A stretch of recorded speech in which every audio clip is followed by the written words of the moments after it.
So, hi. I actually kind of really struggled with this video for a bit because I absolutely love this show and I don't want to put something out that isn't my best work. So here goes. Hello my guys, girls, and non-binary friends. Hope you're having a lovely moment and it continues on for a while. Welcome to my channel. I'm Lucky Samurai and in this video I'm obsessed with Fleabag. Although to be fair, I've been obsessed with Fleabag since I discovered and binged it last month and talked all my friends' ears off about how it's literally me and all that. No, I don't think you understand. I'm obsessed. For real though, I think Fleabag is my favorite show ever, period. It used to be Atlanta, but hold up, wait a minute, all good for a week or so. Sorry, Bino, but slide over because PWB is the moment for me right now. I'm sorry. This is whack. This is whack.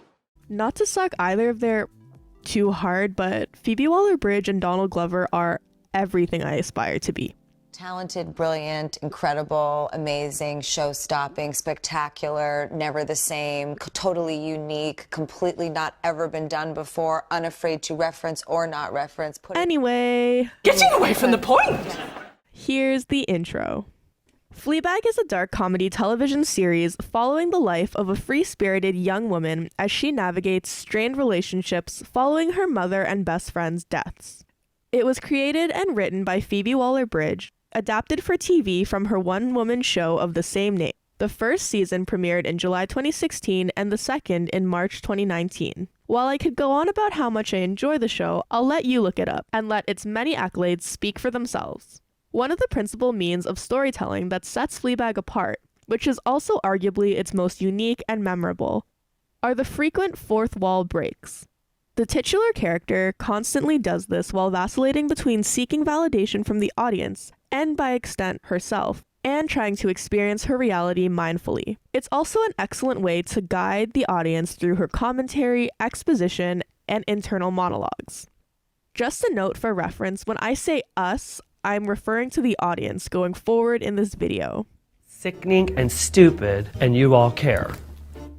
I'd like to argue that in Fleabag, the eponymous character often breaks the fourth wall to highlight how she navigates significant interactions through the filter of an audience, symbolizing certain control and distance from others and herself, subsequently learning to accept that part of growing up is cultivating meaningful relationships in which she is wholly present.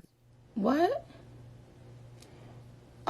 Child. Anyway, so... Which is all just a fancy way of saying that breaking the fourth wall is a motif representing Fleabag's main coping mechanism for her trauma to deal with life and make connections. It's also interesting to note that when she does break the fourth wall, its frequency depends on whom she's with. I'll be exploring this through Fleabag's interactions with her family, men, and herself. The first area we see this is within Fleabag's family. She first introduces her elder sister Claire by cutting to the audience, often with exposition. However, these breaks slowly diminish by the end of the series, demonstrating their relationship's growth. Fleabag knows Claire so well that her ability to interpret her sister's thoughts and reactions ultimately strengthen their relationship, even if she may annoy her. This includes interactions like touch. Literally her worst nightmare. And where is everyone? She's so happy. And she always does something slightly different around her period. She gets really bad PMT. Mum used to call it her monthly confidence crisis, but it's PMT. The only way she can get through it is to reinvent herself in some small way. While the fourth wall breaks underline how well she knows her sister, their diminishing presence by the end of the series highlights Fleabag's restored relationship with Claire. Their sisterly bond grew to a better understanding of each other, and despite their differences, they do love each other. The only person I'd run through an airport for is you. Similar to Claire, Fleabag's relationship with her father starts strained, with her even telling us, "He hates being alone in a room with me." What's this? Hi, Dad! Her father does not know how to handle the passing of his wife, nor does he know how to interact with his daughters, often stumbling clumsily on his words and intentions. You look strong. Thanks. Are you? We're gonna have a fight. No. Despite breaking the fourth wall, often at the start, Fleabag does this less and less around her father as the series progresses. Like with Claire, this highlights their growing familial connection and her desire to have a better relationship with him, ultimately culminating in her being the one to walk him, albeit rather awkwardly, down the aisle.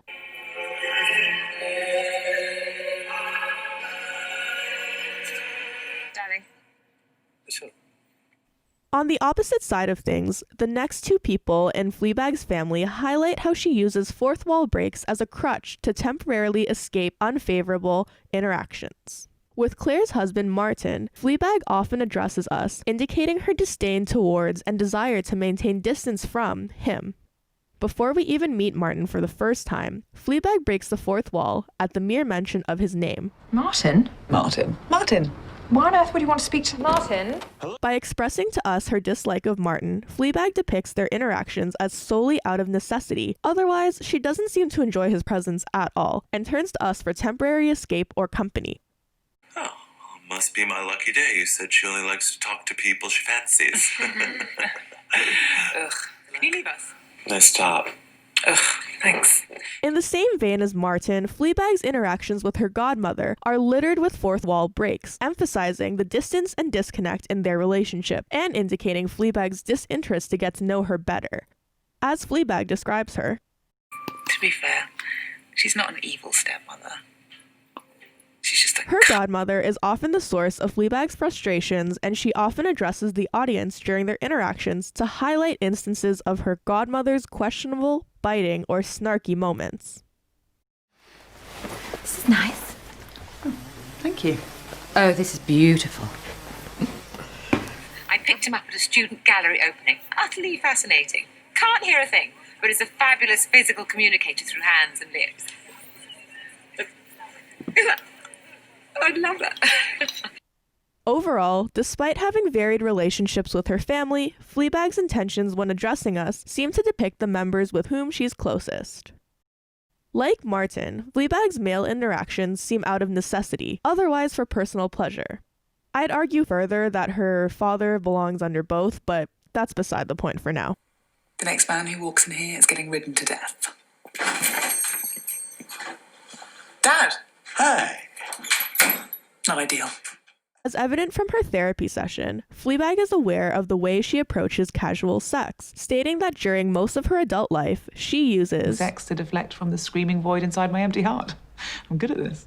Like other relationships in her life, Fleabag can predict others' responses and knows how to elicit the reactions she wants, which helps her date. Yeah. I hate myself. But, no? And then you open the door to him like you almost forgot he's coming over. Oh. Hi. Hey.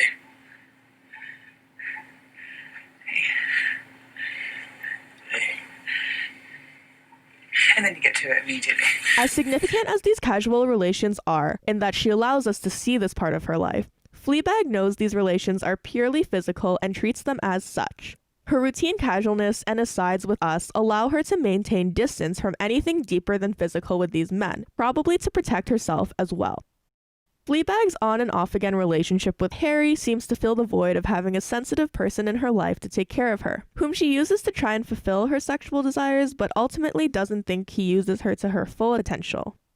He's wasting me. Fleabag takes Harry for granted. He's a comfortable and safe, albeit boring and mostly predictable option she used to be able to turn to, but once he's gone, her life doesn't change much, if at all. So far, it seems like the less Fleabag addresses us, the closer she gets, or tries to, with another character. This is evident with the priest. Not only does Fleabag turn to us less and less during their conversations, sometimes she can't even speak to us because she's interrupted. No one's asked me a question in 45 minutes. So what do you do? Or she confuses dialogue for the first and only time. Have you been to many funerals? A couple, isn't it? And you never felt them go somewhere? No, they were already gone. His beautiful neck. What? Or the priest catches her. He's a bit annoying, actually. What is that? What? That thing that you're doing, it's like you disappear. Nothing. Tell me what's going on underneath there. Nothing. Tell me, come on, No. tell me. Nothing. Nothing. Or she simply doesn't let us. This is much different from her hookups and other male interactions because she always lets us see those intimately. So by minimizing her fourth wall breaks around the priest, Fleabag allows their relationship to grow and flourish, ultimately resulting in them falling in love, and Fleabag learning the kind of love she deserves and desires. I love you. I love you too. Overall, Fleabag's relationship with men seemed to more so fulfill her desires as opposed to getting closer with them, and when she does try, she learns more about what she needs for herself. Yes? As interesting as all the fourth wall breaks are, the moments where Fleabag doesn't turn to the audience speak volumes as well. That brings us to the final topic I'll be discussing regarding Fleabag's interactions that aid her growth. The ones where she doesn't break the fourth wall, and those that openly acknowledge her self-reflection. When her dad gifts her a therapy session, Fleabag can identify certain reasons why she's received such a present. As the therapist tries to have a productive session with her, Fleabag realizes she is essentially talking to herself, as the therapist is merely a filter for her thoughts. A girl with no friends and an empty heart. By your own description. When the therapist asks if Fleabag has anyone to speak with about her life, she stares right at us. Yeah. Similar to a therapist, Fleabag filters her perspective through us. They're always there. They're always there. Knowing what she'll do even if she doesn't always understand why. She shares significant moments with us, communicating with herself and thereby learning what is important to her life and growth, which is probably why she didn't find the therapy session all too helpful. Can you just tell me what to do? You know. You already know what you're going to do. Everybody does. So what's the point in you? You know what you're going to do. Fleabag doesn't break the fourth wall during flashbacks, which mostly consists of moments with her now deceased best friend, Boo. However, Boo often stares at the camera directly, especially when showing her final moments. The way Boo also looks directly at the camera seems to mimic the way Fleabag does when she talks to us, possibly signifying the way Fleabag uses us to deal with the trauma of losing her friend, and we are a potential stand-in to Boo, who was her former confidant. There are even moments when Fleabag seems to consult Boo, like when the priest tries to get to know Fleabag more and it cuts to... Oh, cool, wait, so you're on it together? No, She, Come on. What? What? These moments with Boo seem like a role reversal with Fleabag, as Boo breaks the fourth wall, visually representing how Boo would help Fleabag by sharing or offering to help her get through tough moments. Hi, this is Boo. I can't come to the phone right now, but please leave me a message, Argio, so I will get back to you. It seems like we, the audience, have taken Boo's place, as ultimately Fleabag learns to navigate life on her own, to love herself in a way it seemed Boo did. I don't know what to do with it. With what? With all the love I have for her.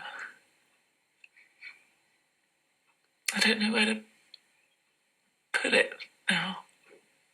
I'll take it. No, I'm serious. It sounds lovely. I'll have it. You have to give it to me. It's got to go somewhere. Another noteworthy lack of a fourth wall break is Fleabag's conversation with Belinda Frears, winner of the Women in Business Award.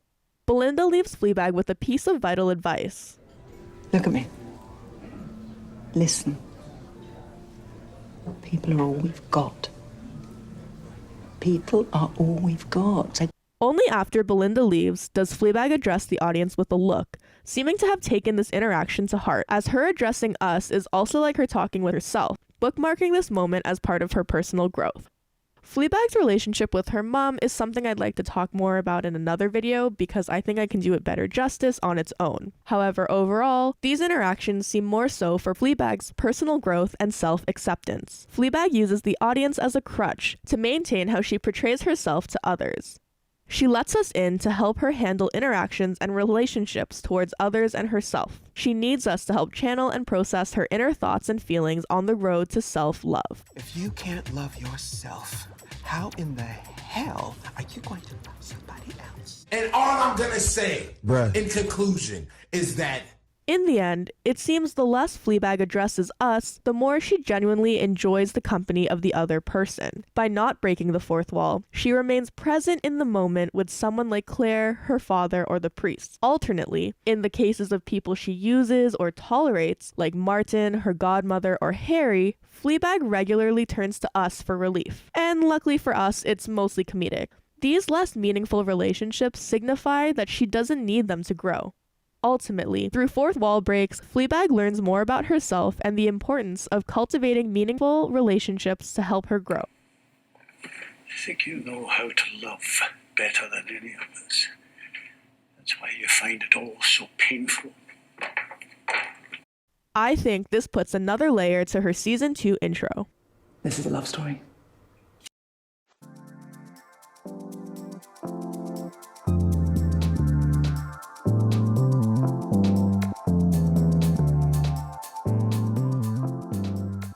Thanks again for watching. I really tried to keep my rambling to a minimum. Please check out the links in my description for alternate options if you're visually or hearing impaired or would like to read this video's transcript. Check out Hollow the Dog on SoundCloud and stay safe. Feel free to comment your thoughts below and read through my description. See you next time!